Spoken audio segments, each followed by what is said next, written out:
IndiGo airline October 26 മുതൽ London ഹീത്രോയിലേക്ക് ഇന്ത്യയിൽ നിന്നും ദിവസേന നോൺ സ്റ്റോപ്പ് വിമാന സർവീസുകൾ ആരംഭിക്കും. ലണ്ടൻ റൂട്ടിലേക്കും ഈ സാമ്പത്തിക വർഷം 5 ഡ്രീം ലൈനറുകൾ കൂടി സർവീസ് നടത്തും. ബാങ്ക് ഓഫ് ഇംഗ്ലണ്ടിന്റെ മോണിറ്ററി പോളിസി കമ്മിറ്റി പലിശ നിരക്ക് 4.25% നിന്നും 4 കുറച്ചു.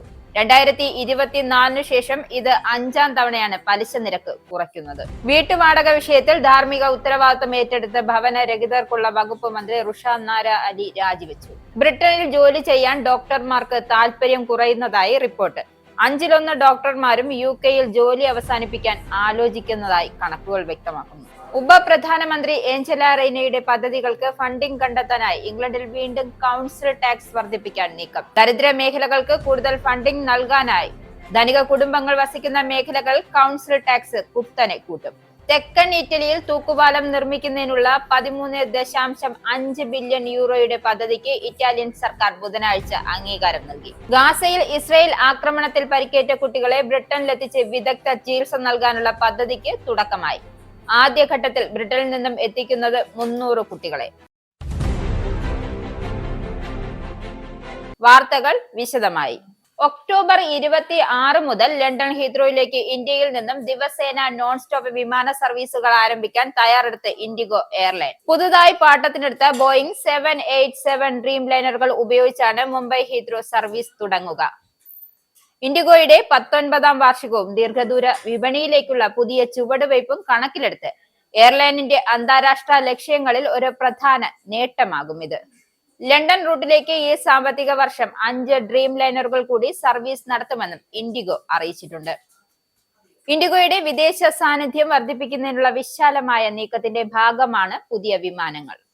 2030 സാമ്പത്തിക വർഷത്തോടെ 40% അന്താരാഷ്ട്ര ശേഷി വിഹിതം നേടാനാണ് എയർലൈൻ ലക്ഷ്യമിടുന്നത്.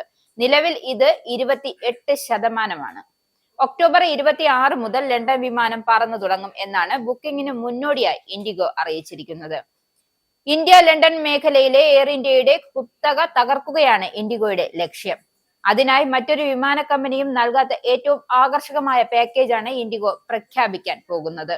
ഓണക്കാലം കഴിഞ്ഞുള്ള ഓഫ് സീസണിലും യാത്രക്കാർ കുറയുന്നില്ല എന്നുറപ്പാക്കാൻ വെറും 509 പൗണ്ട് വരെ ഈ റൂട്ടിൽ സർവീസ് നടത്താൻ തയ്യാറാണ് എന്ന അറിയിപ്പാണ് ഇപ്പോൾ ഇൻഡിഗോ പുറത്തുവിട്ടിരിക്കുന്നത്. ബാങ്ക് ഓഫ് ഇംഗ്ലണ്ടിന്റെ മോണിറ്ററി പോളിസി കമ്മിറ്റി പലിശ നിരക്ക് 4.25% നിന്നും 4 കുറച്ചു. 0.25% കുറവ് പലിശ നിരക്ക് ഉണ്ടായേക്കുമെന്ന് നേരത്തെ തന്നെ സാമ്പത്തിക വിദഗ്ധർ പ്രവചിച്ചിരുന്നു. ഇതിൽ ഒരു തീരുമാനത്തിലെത്തുന്നതിനായി കമ്മിറ്റി 2 റൗണ്ട് വോട്ടിംഗ് നടത്തി. 4-നെതിരെ 5 വോട്ടുകൾക്കാണ് പലിശ നിരക്ക് 4.25% തുടരണമെന്ന തീരുമാനം പോളിസി കമ്മിറ്റി എടുത്തത്. ഇതോടെ ബാങ്കുകളിലെയും ബിൽഡിംഗ് സൊസൈറ്റികളിലെയും സേവിങ്സ് നിരക്ക് കുറയുകയും 2024 ശേഷം ഇത് 5ാം തവണയാണ് പലിശ നിരക്ക് കുറയ്ക്കുന്നത്. അടിസ്ഥാന നിരക്ക് 4%-ലെത്തിയത് മോർട്ട്ഗേജ് ഉള്ളവർക്ക് ഗുണകരമാണ്. വരും ദിവസങ്ങളിൽ ഫിക്സഡ് റേറ്റ് ഡീലുകളിലും ചില കുറവുകൾ വന്നേക്കാമെങ്കിലും പുതിയ ഫിക്സഡ് റേറ്റ് ഡീലുകൾ അന്വേഷിക്കുന്നവർക്ക് പലിശ നിരക്കിൽ അത്ര വലിയ കുറവൊന്നും ലഭ്യമായേക്കില്ല.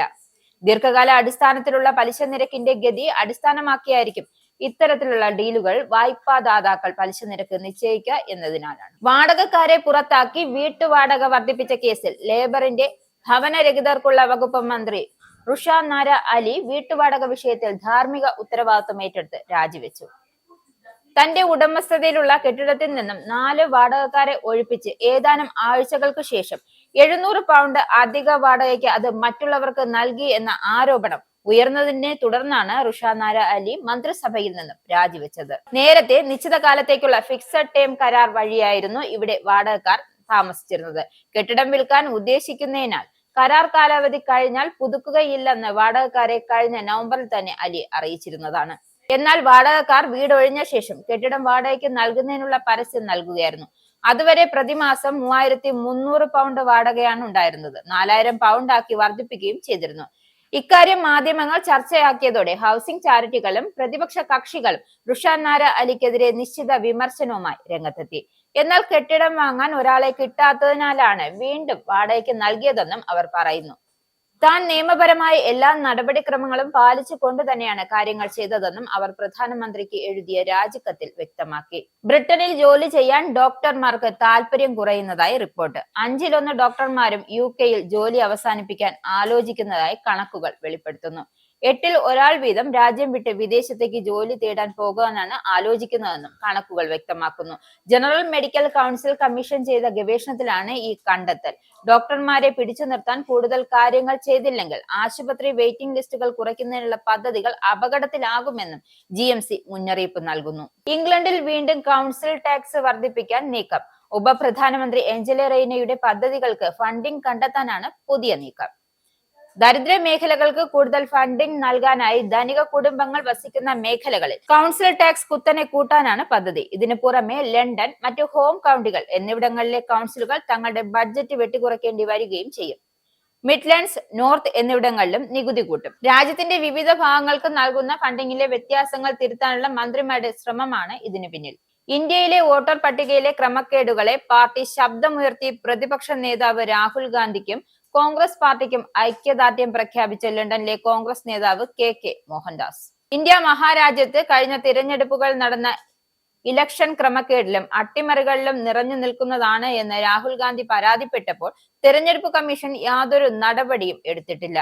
ഇന്ന് നടക്കുന്നതും ഇതിനു മുമ്പ് നടന്നതുമായ തെരഞ്ഞെടുപ്പ് പ്രക്രിയകൾ എല്ലാം തന്നെയും ജനാധിപത്യപരമോ നീതിപൂർവമായിട്ടല്ല എന്ന് തെളിയിക്കുന്ന പ്രകടമായ തെളിവുകളോടെ ഉള്ള തുറന്നുകാട്ടലാണ് രാഹുൽ ജി രാജ്യത്തിന് മുൻപാകെ നടത്തിയതെന്നും ജനങ്ങൾ തിരിച്ചറിഞ്ഞിരിക്കുന്നു.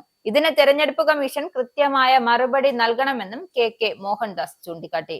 അയർലൻഡിൽ ഇന്ത്യൻ വംശജയായ 6 വയസ്സുകാരിക്ക് നേരെ വംശീയാധിക്ഷേപം. വാട്ടർഫോർഡിലാണ് സംഭവം. 12-നും 14-നും ഇടയിൽ പ്രായമുള്ള 5ഓളം ആൺകുട്ടികളാണ് കുട്ടിയെ വംശീയമായി അധിക്ഷേപിച്ചത്. കളിക്കുന്നതിനിടെയാണ് മലയാളി പെൺകുട്ടിക്ക് നേരെ കൗമാരക്കാരുടെ ആക്രമണമുണ്ടായത്. കോട്ടയം സ്വദേശികളായ ദമ്പതിമാരുടെ മകൾക്കാണ് ആക്രമണമുണ്ടായത്. ഇന്ത്യക്കാർ വൃത്തികെട്ടവരാണെന്നും രാജ്യത്തേക്ക് മടങ്ങിപ്പോകൂ എന്ന് പറഞ്ഞും ആൺകുട്ടികൾ ആക്രോശിച്ചു. ഇവർ കുട്ടിയുടെ സ്വകാര്യ ഭാഗങ്ങളിലും മുഖത്തും ഇടിക്കുകയും മുടിയിൽ പിടിച്ച് വലിക്കുകയും ചെയ്തതായും ആരോപണമുണ്ട്. വിർജിൻ അറ്റ്ലാന്റിക് ക്യാബിൻ ക്രൂവിനെ പീഡിപ്പിക്കുമെന്ന് ഭീഷണിപ്പെടുത്തിയ യുവാവിന് 15 മാസം തടവ് ശിക്ഷ വിധിച്ച് കോടതി. പാകിസ്ഥാൻ പൗരനായ സൽമാൻ ഇഫ്താർ ആണ് കേസിൽ ശിക്ഷിക്കപ്പെട്ടത്. 2023 ഫെബ്രുവരി 7-നാണ് കേസിനാസ്പദമായ സംഭവം നടന്നത്. ഹീത്രോയിൽ നിന്നും ലാഹോറിലേക്ക് വിർജിൻ അറ്റ്ലാന്റിക് വിമാനത്തിന്റെ ഫസ്റ്റ് ക്ലാസ്സിൽ യാത്ര ചെയ്യുകയായിരുന്നു ലണ്ടനിലെ ബിസിനസ്സുകാരനായ സൽമാൻ ഇഫ്തിഖാർ. ഓൺ ബോർഡർ ബാറിൽ നിന്നും ഐസ് ക്യൂബ് സ്വയം എടുക്കുന്നതിന് ക്യാബിൻ ക്രൂ വിലക്കിയതിൽ പ്രകോപിതനായിട്ട് 8 മണിക്കൂർ 15 മിനിറ്റ് നീണ്ടുനിന്ന യാത്രയിൽ ഉടനീളം പ്രശ്നം സൃഷ്ടിച്ചതായാണ് റിപ്പോർട്ട്.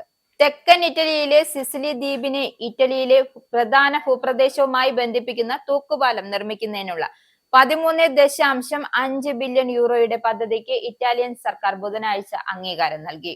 മെസീന കടലിടുക്കിന് മുകളിലൂടെ 3.3 കിലോമീറ്റർ വ്യാപിച്ചു കിടക്കുന്ന ലോകത്തിലെ ഏറ്റവും നീളമുള്ള തൂക്കുപാലത്തിന് സർക്കാർ സാമ്പത്തിക ആസൂത്രണ സമിതിയാണ് പച്ചക്കൊടി കാണിച്ചത്. ബഡ്ജറ്റ് പരിമിതികൾ കാരണം 1 ദശാബ്ദം മുൻപ് നിർത്തിവെച്ച മൾട്ടി ബില്യൺ പദ്ധതി പുനരുജ്ജീവിപ്പിച്ച ഡെപ്യൂട്ടി പ്രധാനമന്ത്രിയും ഗതാഗത മന്ത്രിയുമായ മതേയോ സൽവിനിയോ ആണ് ഈ വാർത്ത പ്രഖ്യാപിച്ചത്. 2033-ൽ പാലം പ്രവർത്തനക്ഷമമാകുമെന്നും അടുത്ത ശരത്കാലത്തോടെ നിർമ്മാണ പ്രവർത്തനങ്ങൾ ആരംഭിക്കുമെന്നും മാധ്യമ പ്രവർത്തകരോട് പറഞ്ഞു. ഗാസയിലെ ഇസ്രയേൽ ആക്രമണത്തിൽ പരിക്കേറ്റ കുട്ടികളെ ബ്രിട്ടനിലെത്തിച്ച് വിദഗ്ധ ചികിത്സ നൽകാനുള്ള പദ്ധതിക്ക് തുടക്കമായി. ആദ്യഘട്ടത്തിൽ 300 കുട്ടികളെയാണ് ഇത്തരത്തിൽ ബ്രിട്ടനിൽ എത്തിക്കുന്നത്. മാതാപിതാക്കളിൽ ഒരാളോടൊപ്പം ഇവരെ ബ്രിട്ടനിലെത്തിച്ച് ചികിത്സിക്കുന്നതാണ് പദ്ധതി. ഇവർക്ക് ബ്രിട്ടനിലേക്ക് യാത്ര ചെയ്യുവാനും പിന്നീട് ഇവിടെ ചികിത്സാർത്ഥം താമസിക്കുവാനുമുള്ള ബയോമെട്രിക് രേഖകൾ ഉൾപ്പെടെയുള്ളവ ഹോം ഓഫീസ് നേരിട്ട് ഇടപെട്ട് ഉറപ്പുവരുത്തും.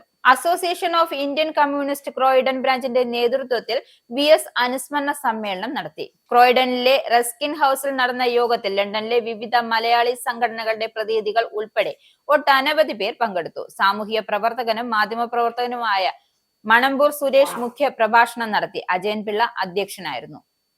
ചടങ്ങിൽ ലണ്ടനിലെയും പരിസര പ്രദേശങ്ങളിലെയും വിവിധ രാഷ്ട്രീയ സാംസ്കാരിക സംഘടനകളുടെ പ്രതിനിധികളും സമൂഹത്തിലെ വിവിധ മേഖലകളിൽ നിന്നുമുള്ളവരും അനുശോചിച്ചു. മലയാളികളെ മാത്രം ഉൾപ്പെടുത്തി യൂറോപ്പിലെ ആദ്യ ലയൺസ് ക്ലബിന് തുടക്കമായി.